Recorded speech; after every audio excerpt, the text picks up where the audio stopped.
오늘 우리에게 주시는 하나님의 말씀은 누가복음 13장 10절로 17절까지입니다. 저와 여러분들이 한 절씩 교독하겠습니다. 13장 10절입니다. 예수께서 안식일에 한 회당에서 가르치실 때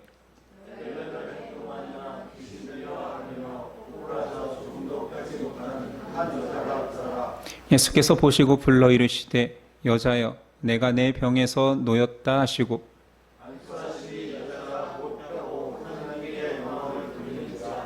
회당장이 예수께서 안식일에 병 고치시는 것을 본내어 무리에게 이르되 일할 날이 엿새가 있으니 그 동안에 와서 고침을 받을 것이요 안식일에는 하지 말 것이니라 하거늘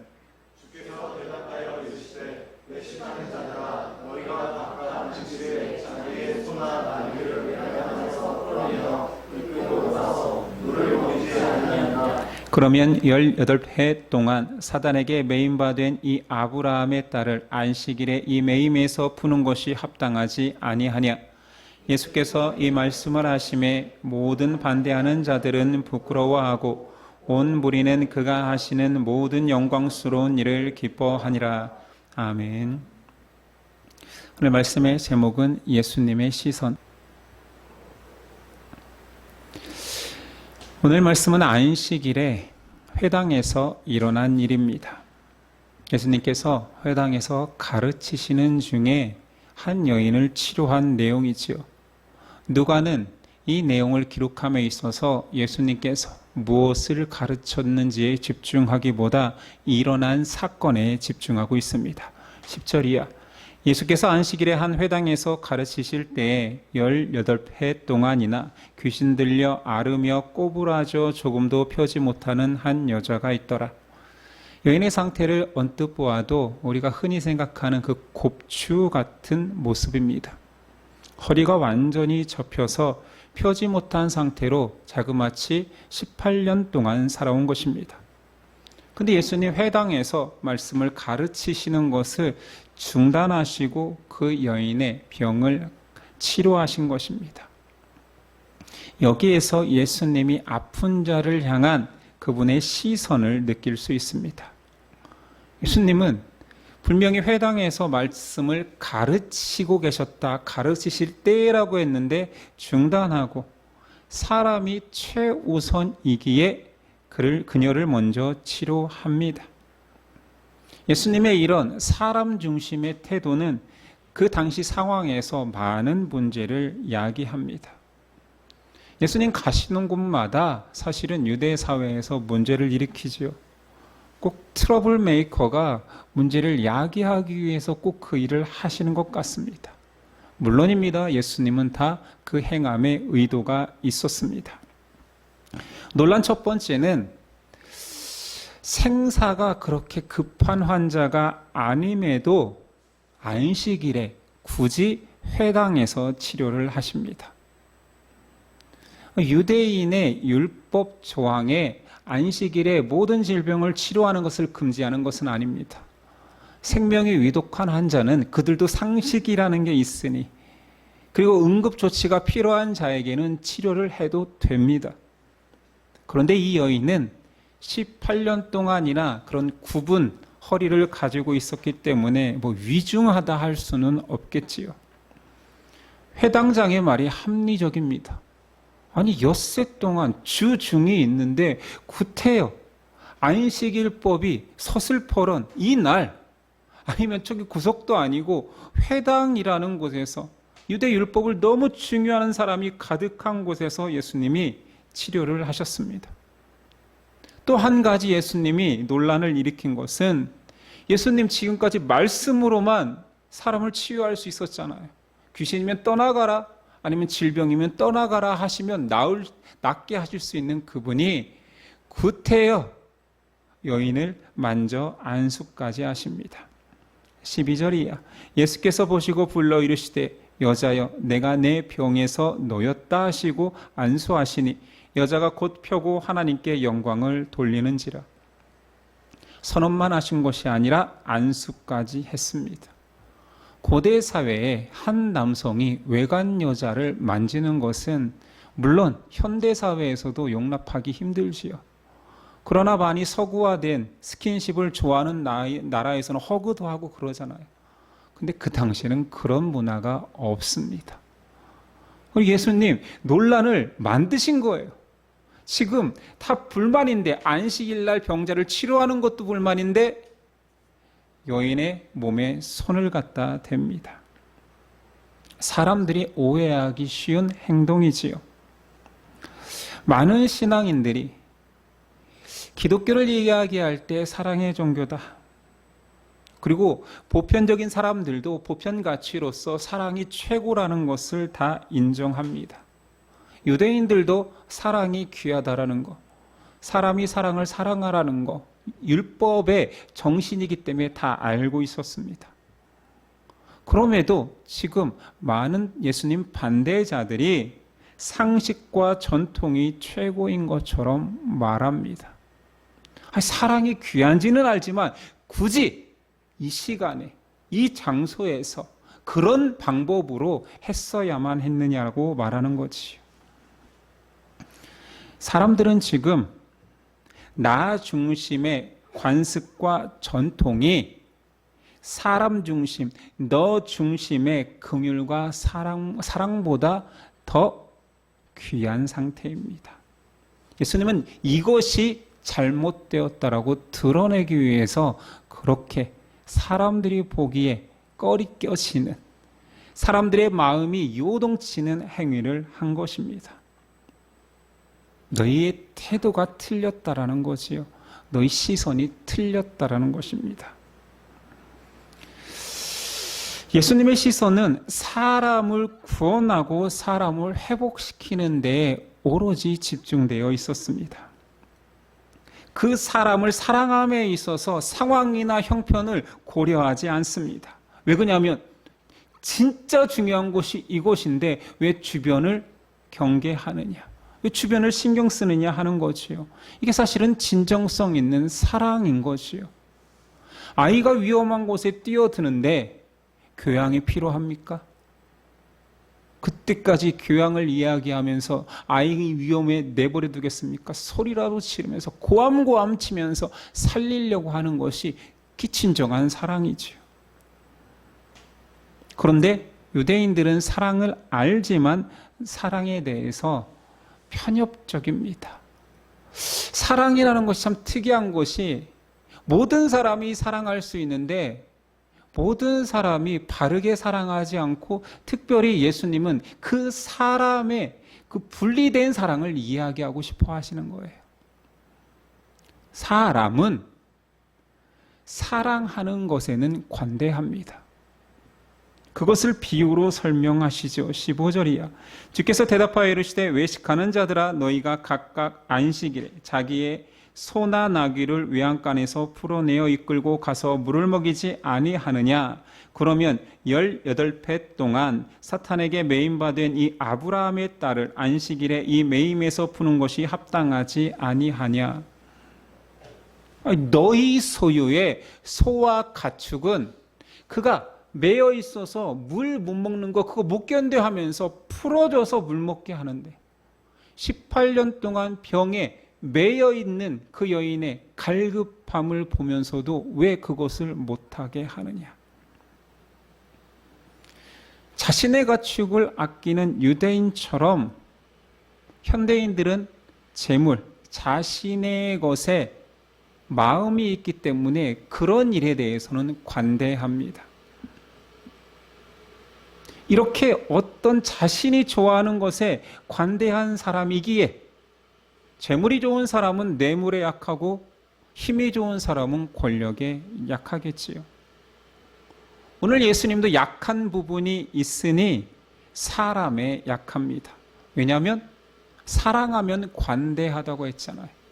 지금 사랑하기 때문에 그 사랑하는 사람한테 예수님은 약해집니다. 예수님은 한결같이 사람이 먼저였습니다. 사람이 먼저라는 말을 하면 떠오르는 사람이 있지 않습니까? 이 캐치프레이즈, 선거 캐치프레이즈로 선거판에서 이기신 분이 있으니까, 정치적 성향에 그분이 옳다 아니다를 떠나서 이 구호로 많은 사람들이 호응을 하고 마음이 움직였습니다. 물질 사회에서 경제가 먼저다라고 하지 않고 사람이 먼저다 한 것은 참 마음을 움직이기에 충분했지요. 제가 대학교 때 많은 총학생회 선거를 봤을 거 아니에요. 제가 참여한 것이 아니라 해마다 있으니까 봤는데 딱 한 번의 선거만 기억납니다. 그때 후보 중에 캐치프레이즈가 사람이 꽃보다 아름답다 였습니다. 노래 가사말이잖아요. 그래서 그들이 선거운동할 때마다 계속 그 노래를 불렀어요. 결과적으로 그들은 당선이 됐습니다. 전략의 승리지요. 세상도 사람이 중요하다라는 것을 알고 강조하고 이들은 선거라는 자기 이익을 위해서도 그 귀한 것을 갖다 쓰는데 예수님은 진실로 사람을 사랑하기 때문에 사람이 먼저일 수밖에 없었습니다. 사람들이 사람보다 귀한 것이 많아진 것 같습니다. 더 안타까운 것은 신앙인들도 사람보다 귀한 것이 많아지고 있습니다. 물론 우리가 살고 있는 사회가 자본주의, 금력이 근본인 사회이기에 귀하다 하겠지요. 다 인정하는 사회를 살고 있습니다. 그렇더라면 그것이 아니다, 더 귀한 게 있다라고 하는 사람들이 필요하잖아요. 예수님은 율법의 정신은 하나님 사랑, 이웃 사랑이니 이 근본을 깨달아야 된다라고 말하고 있는 것입니다. 그런데 당신은 그 말이 들리지가 않습니다. 물론 지금도 그렇게 강하게 들리는 것 같지는 않지요. 그래서 예수님, 오늘 말씀의 내용이 등장하는 것이 아니라 율법을 전하고 있는데 그 행위가 등장합니다. 회당에서 율법을 가르치시다 말고 병자를 치유함으로써 율법은 그 지식이 아니라 행함임을 몸소 실천하셨지요. 예수님 공생애 시작하면서부터 이 안식일 논쟁은 계속되었습니다. 우리 앞서 살펴봤듯이 6장에서도 안식일 논쟁이 있었지요. 안식일에 제자들이 허기가 져서 들판에 이삭을 손으로 잘라 먹었습니다. 이것을 비난하는 자들에게 예수님 파격적인 선언을 하셨습니다. 인자는 안식일의 주인이라 하셨지요. 또한 안식일에 손 마른 자를 고치셨습니다. 이때도 안식일에 선을 행하는 것, 생명을 구하는 것이 옳다 하셨습니다. 오늘 주제와 동일하지요. 예수님 그냥 안식일에도 생명을 구하는 게 더 옳잖아, 사람이 더 귀하잖아 라고 하면 그렇게 반감이 클 것 같지는 않은데 오늘 회당장이 분노를 합니다. 14절 회당장이 예수께서 안식일에 병 고치는 것을 본내어 무리에게 이르되 일할 날이 엿새가 있으니 그 동안에 와서 고침을 받을 것이요 안식일에는 하지 말 것이니라 하거늘. 아니 회당장이 화를 누구한테 낸다고 써 있어요? 무리에게 이르되. 아니 사고는 예수님이 쳤는데 회당장이 화는 무리에게 내고 있으면서 이렇게 말하는 거예요. 야, 주중에 그렇게 날이 많은데 왜 구태여 오늘 치료받으려고 이 난리야? 아니 지금 예수님이 나서서 치료하셨는데 예수님에게 호통치지는 못하고 애꿎은 무리에게 호통치고 있는 거예요. 무리 중에 치료받으러 온 사람이 아닐 수도 있잖아요. 그냥 아파 보이는 모든 그냥 무리한테 그냥 다 소리치고 있는 거예요. 야, 주중에 와. 치료를 받으려면 주중에 치료받아. 아니 병 고친 사람이 잘못이지 낫고 싶어하는 간절한 사람들이 뭔 잘못입니까? 여기에 권위자들의 양면성이 보입니다. 강자한테는 약하고 약자한테는 강하지. 아니 병 고침 받은 여인조차도 예수님께 나와서 제발 좀 치유해달라고 간청하지 않았습니다. 그냥 예배 드리고 있었어요. 말씀을 듣고 있었어요. 뭐 군중들은 말할 것도 없지요. 그냥 놀라운 일을 경험하고 놀랍다 하나님께 영광을 돌렸습니다. 그게 그렇게 혼날 일입니까?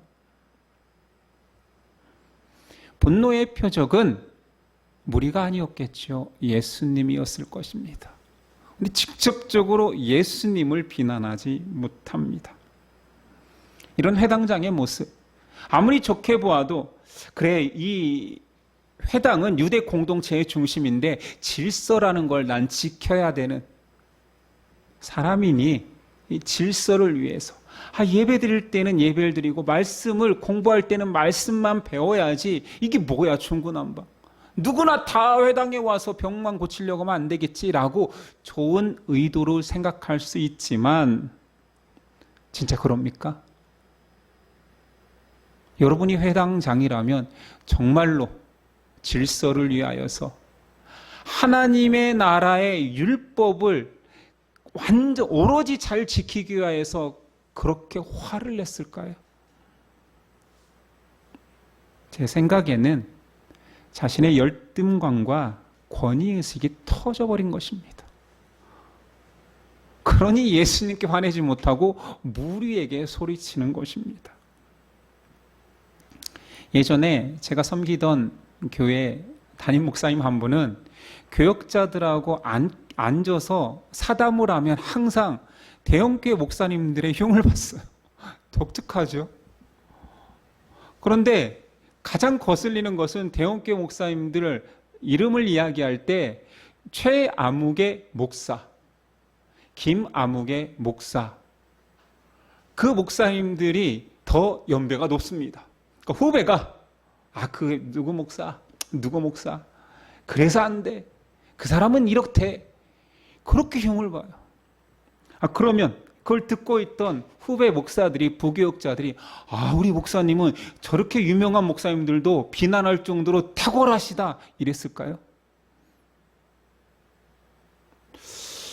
뭔 열등감이 저렇게 많지? 전 그렇게 생각했습니다. 근데 우리의 모습이 그렇지 않습니까? 누군가를 깎아내리면 내가 높아질 것인 것처럼, 누군가의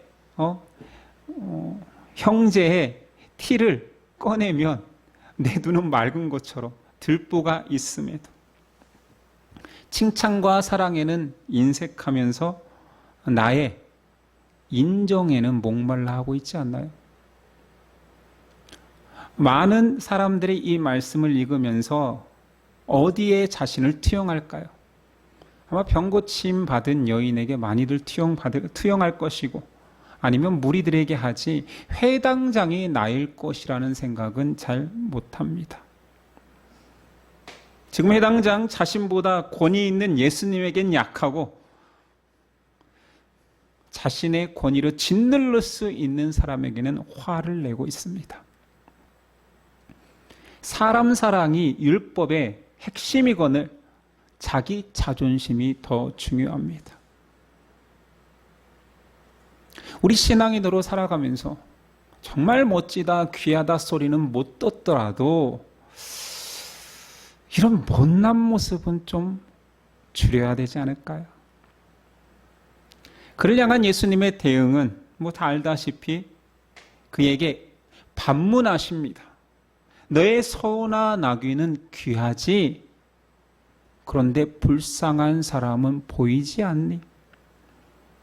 저는 이 반문하시는 대화 속에서 예수님이 지금까지와는 다른, 예수님도 같이 반대자를 향해서 터무니없이 공격할 때 분노하신 적도 있지만 지금 상황은 그렇게 분노 상황까지는 아닌 것 같아요. 반대자를 향한 예수님의 시선이 중요합니다. 반대자니까 무조건 미워하고 경계하신 것이 아닙니다. 여기에서는 그 또한 죄인임을 아셨기에, 예수님이 죄인을 구원하러 오셨는데 그 죄인의 범주 속에는 약한 자, 병든 자만 있는 것이 아니라 반대자, 핍박자도 있었습니다. 그래서 예수님의 탄식이 복음서에 여러 번 등장하죠. 누가복음 13장 34절, 예루살렘아 예루살렘아 선지자들을 죽이고 내게 파송된 자들을 돌로 치는 자여, 암탉이 제 새끼를 날개 아래에 몸같이 내가 너희의 자녀를 모으려 한 일이 몇 번이냐 그러나 너희가 원하지 아니하였도다. 누가복음 23장 34절 예수님 십자가에 못 박히실 때입니다. 예수께서 이르시되 아버지 저들을 사하여 주옵소서 자기들이 하는 것을 알지 못함이니이다. 예수님 죄인들을 구원하러 오셨고 반대자 핍박자들도 구원의 대상이었습니다. 그들을 위해 십자가를 지셨지요. 그래서 예수님 복음은 모든 사람들에게 전하기 위함이었고 예수님의 사랑은 그 불쌍한 한 여인에게만 향한 것이 아니라 그렇게 고지식하고 자존심 강하고 자기를 높이고 싶어하던 회당장에게도 그 사랑은 향하고 있었습니다. 모든 죄인을 향하여서 복음은 전파되지만 그 복음에 대한 반응은 제각각입니다. 오히려 극단적 차이를 보이지요.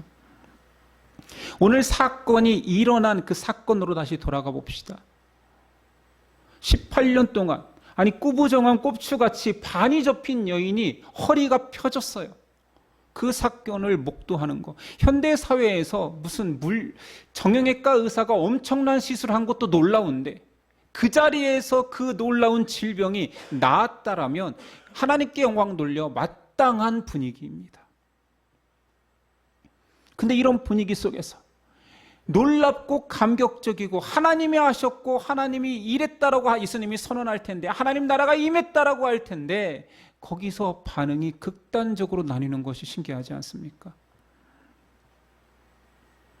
첫 번째 반응은 가장 놀라운 반응을 한 사람은 은혜의 수혜자, 병고침 받은 여인이겠지요. 그리고 말씀에도 치유받고 영광 돌렸다라는 말이 나옵니다. 그러나 예수님의 은혜가 그 한 여인에게만 국한된 것은 아니잖아요. 나는 병을 치료하러 온 자가 아니다. 나는 의사로서의 역할을 하지만 창조주니까 창조주가 만드신 분이 고치시는 건 당연할 수 있지요. 그러나 나는 구원하러 왔으니 이 구원은 한 여인이 아니라 온 세상이다. 예수님은 선언하셨습니다. 모든 사람이 지금 내가 병 치유는 못 받지만 저 예수님의 저 은혜를 나도 받을 수 있다 기대하면서 기다리면 됩니다. 실제로 더 놀라운 구원의 은혜가 모든 사람에게 전해지지요. 예수님이 이 땅에 오신 이유입니다. 그런데 회당장으로 대표되는 반대자들은 이 은혜의 자리에서 열등감이 폭발합니다. 질투합니다. 그리고 반대하는 명목은 전통과 질서입니다. 하나님의 은혜를 순수하게 받아들이는 것 자체도 굉장히 어려운 것입니다. 아마 세상에 나가서 많은 사람들, 믿는 자, 믿지 않는 자가 섞인 자리에서 기적이 일어나도 그것을 믿지 않는 자들이 많고 심지어 그것에 무슨 음모가 있냐라고 말하는 사람들도 있을 것입니다. 그렇게 순수하게 보이는 은혜를 은혜로 받아들이는 거 어렵습니다. 현대 교회 안에서 이루어지는 많은 일들이 그렇게 은혜로만 접근되어지지 않고 우리의 상식과 우리가 가지고 있는 전통 속에서 계속 판가름하고 싶어 합니다. 한 선교사님이 찬양을 하면서 겪은 일을 이야기했는데 황당한 일을 당하셨습니다. 선교사님이니 같이 찬양하는 그 집회가 너무 그리우셔서 당시 굉장히 유명한 찬양 집회에 참석하셨습니다. 찬양을 하니 너무 감격스러워서 내가 앉아서 찬양하는 것이 답답한 거예요. 그래서 의자가 일어나서 하려는데 그것도 다리가 끼니까 답답해서 통로에 나와서 손을 들고 눈을 감고 찬양하다 보니 감격에 겨워서 좀 움직였나 봐요. 그러다 보니 눈 감고 찬양하니 방향성이 있습니까? 통로니까 앞으로 조금씩 나가졌나. 이때 갑자기 뒤통수를 누가 때리면서 호통을 치더래요. 그래서 너무 놀래서 자기 원래 자리로 돌아왔는데 그 다음부터는 찬양이 전혀 되지 않았다고. 얼마나 민망합니까? 감격해서 찬양하고 막 눈을 감고 찬양할 때 뒤통수를 맞았다고 생각해 보십시오. 아마 그 집회에는 가끔 그렇게 예배를 방해하는 미친 사람들이 있었나 봐요. 오해해서 뒤통수를 쳐서 네 자리로 가 했던 거예요. 아니, 물어보면 되잖아요. 비슷한 일이 우리 교회에 있었던 거 아십니까? 여기 찬양 인도하고 있는데 여기 스크린에 그때 찬양할 때는 하얀색 빛이 쏘이잖아요. 여기 와서 춤을 추는 여인이 있었습니다.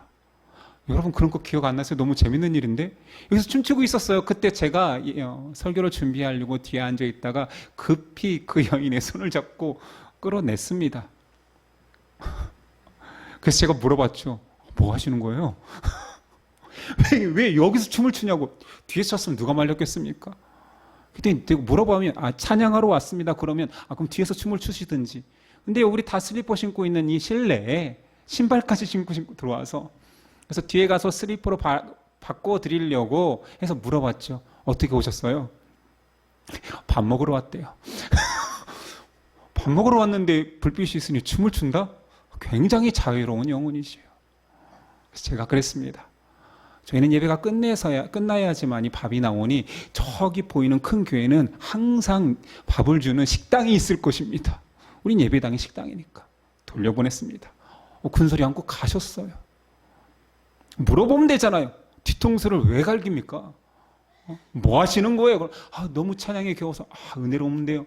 이러면 될 것을 왜 뒤통수를 갈겨가지고. 선교사님 그때부터 얼마나 찬양이 트라우마가 있겠냐고요. 어떻게 눈을 감아요? 어떻게 손을 들어요? 그 다음부터 뒤통수가 날라올 텐데.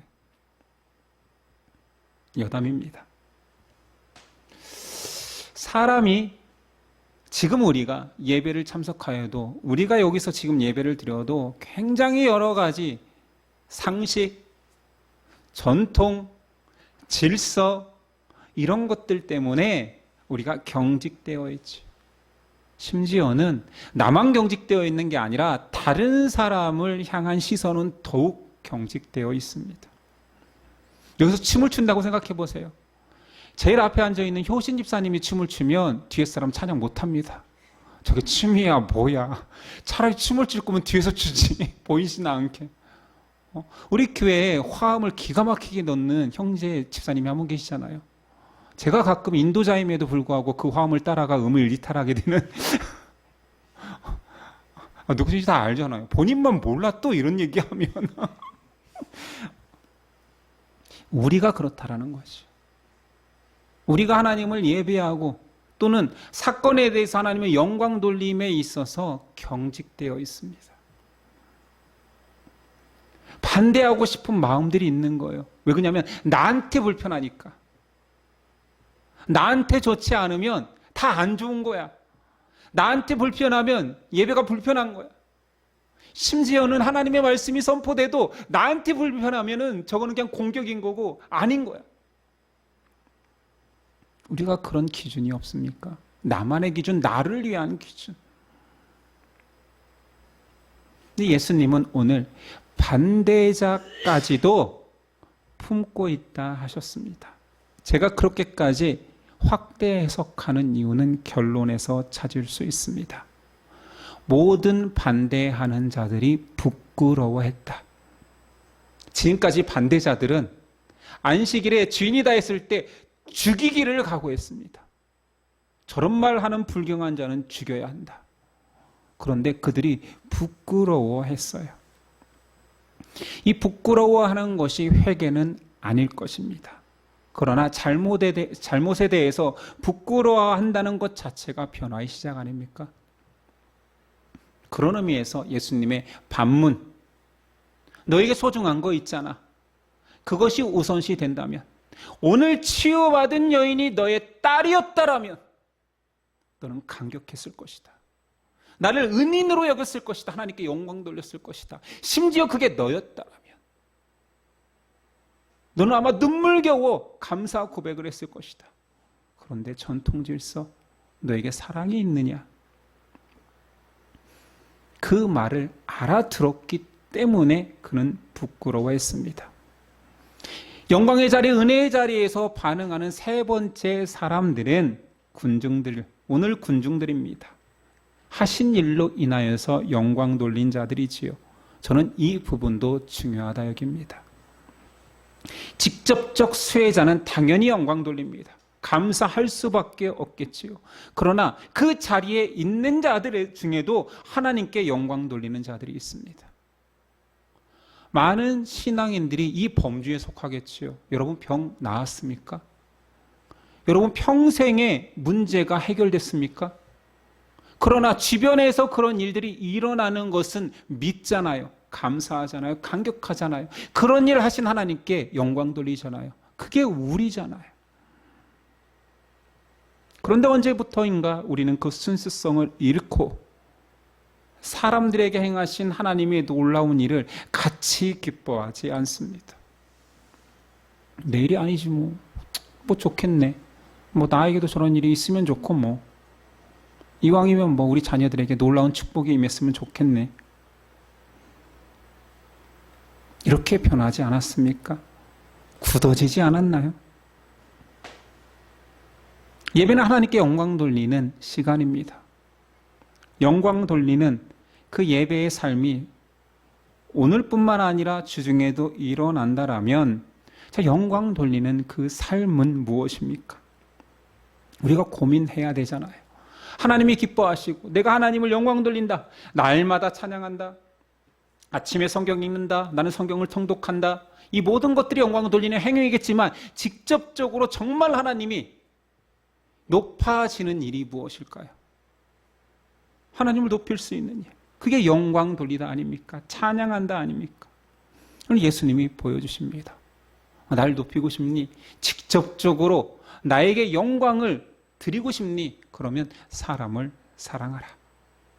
사람을 섬기라 말합니다. 우리는 그 고민은 잘 하지 않지요. 저부터도 목사로 살아가지만 부끄러운 게 많습니다. 진정한 예배는 죄인이 죄에서 매임을 받는 것, 예수님 때문에 구원받는 것, 그것이 하나님께 영광 돌리는 일입니다. 예수님 그것이 너무 좋아서 그 영광 받으시고 싶어서 하나님께 그 영광 돌리기 위해서 친히 오셔서 사람들을 구속해낸 것이 아닙니까? 사람들의 병을 치료한 것도 연약한 자를 만드신 것도 전부 다 하나님의 백성 되기 위해서 하신 일인데 그 예수님이 하신 일, 그 일을 따라하는 행위가 가장 영광스러운 거 아니겠습니까? 그렇다면 우리의 신앙, 하나님께 영광 돌린다라는 우리의 입술의 고백이 아니라 삶에 중요한 것은 사람을 사랑하는 것입니다. 질병이 치유되어서 그거 하나님이 하셨어 고백하고 다니는 것도 좋습니다. 그러나 그것을 반대하고 그것을 모함하고 그것을 내 욕심 채우는 데 사용하는 반대자가 아니라 그거 자체를 순수하게 영광 돌릴 수 있는 그 사람, 하나님의 사랑과 은혜를 그냥 같이 감격해주는 그 사람, 그 사람에게 이루어진 일이 내 일처럼 기쁜 사람. 저 여인 너무 불쌍했었는데 하나님이 고치셨어. 이것이 행복한 사람, 이것이 하나님께 영광 돌리는 삶입니다. 너무 거창하지 않지요? 우리의 삶에서 영광 돌릴 수 있는 게 얼마나 많습니까? 아니 실제로 18년 동안 허리가 구부러진 사람을 찾기도 힘들어요. 그러나 18년 동안 죄의 노예로 사는 사람들은 얼마나 많습니까? 18년 동안 무언가에 사로잡혀, 상처에 사로잡혀, 인간관계에 사로잡혀 허리 굽은 듯이 사람을 바라보거나 세상에 꿈을 꾸지 아니하고 나에게만 잠식되고 내 형편에만 함몰된 사람들이 얼마나 많습니까? 그들에게 예수 그리스도가 전해지고 그의 삶이 변한다라면 그것이 허리가 펴지는 기적 아닙니까? 우리가 그것을 꿈꿔야 된다는 거지요. 내 가족 중에, 내 이웃 중에, 내 친구 중에 그렇게 허리 굽어 숨도 못 쉬고 죽은 자처럼 살아가고 있는 시체 같은 인생들 가운데 예수님이 전해질 때 우리 감격하면 됩니다. 예수님이 하셨다. 노래하면 됩니다. 기뻐하면 됩니다. 이것이 예수님 닮은 시선인 거지요. 우린 예수님 닮자 하면 예수님의 권능을 담고 싶어 합니다. 그러니 못하지요. 목사님 저도 못합니다. 여러분이 하시려고요. 설사 우리 공동체 가운데 기적이 일어나도 우리가 한 거는 아니잖아요. 그렇다면 우리가 할 수 있는 것은 그 기적 앞에, 그 고백 앞에, 그 놀라운 영광의 자리에서 찬양하는 거예요. 기뻐하는 거예요. 같이 감격해 주는 것입니다. 이것이 예수님 닮은 시선인 거지. 그러면 할 수 있잖아요. 너무 어렵지 않잖아요. 예수님은 고통 중에 있는 사람을 눈여겨보십니다. 아프고 힘든 자에게 손 내미십니다. 누가복음의 별명은 가난한 자의 복음서라 했습니다. 예수님의 시선이 항상 그곳에 머물러요. 그러면 우리도 항상 그렇게 거지 같고 가난하고 힘들고 병든 사람만 바라보라는 것이 아니라 그곳에 임하는 복음의 고백들 또는 나를 통하여서 전하여지는 예수 그리스도의 복음들 전하여질 때 같이 감격하고 같이 기도할 수 있는 사람이 되면 됩니다. 이것이 예수님 닮은 시선이라 생각합니다. 여러분에게는 VIP가 있습니까? 나를 통해 또는 내 고백을 통해 그의 인생에 예수님 때문에 허리가 펴지는 사람을 꿈꾸고 있습니까? 사랑 고백하는 우리 가운데 정말로 사랑해야 될 대상을 놓고 기도하고 안타까워하고 힘들어하고 있습니까? 영적 VIP가 없는 자는 스스로 18년 된 병자의 삶을 살게 됩니다. 물론 제가 목사인데 저주하는 것이 아니고 VIP가 없으면 본인이 그 질병에 아직도 허리를 펴지 않은 사람일 가능성이 크다라는 거지. 그리고 우리 주변에 우리 공동체에도 아직도 허리를 펴지 못하고 하나님께 영광 돌리지 못하는 사람이 있을 수도 있습니다. 기도합시다. 입에서 예수 그리스도가 나의 전부요. 예수 그리스도 때문에 내가 살고 죽습니다. 저는 예수님 한 분만이면 됩니다. 고백하는 자가 나오도록, 내가 되도록. 그리고 그 고백이 나올 때 내 일처럼 기뻐해 줄 수 있는 예수님의 마음 시선을 갖는 저와 여러분 되기를 간절히 기원합니다. 기도하겠습니다. 예수님의 시선을 갖고 싶습니다. 욕심 많은 시선, 탐욕적인 시선, 인정을 갈구하는 시선이 아니라 아픈 자를 찾는 시선, 도울 자를 찾는 시선, 가난한 자와 함께 눈을 맞춰줄 수 있는 시선을 갖기를 원합니다. 이런 착한 행위가 구원은 아닙니다. 그러나 사랑받았으니 내 사랑하는 내 사랑이 예수님이 사랑하는 사람들에게 머물 수 있도록 도와주시옵소서. 안타까운 사람에게 시선을 머물렀던 그 예수님의 시선을 닮을 수 있도록 도와주시옵소서. 우리가 할 수 있는 일은 적으나 우리 안에 성령께서 하실 일은 많사오니 예수님 닮은 시선으로 세상을 보게 하옵소서. 기대하오며 예수 그리스도의 이름으로 기도드립니다. 아멘.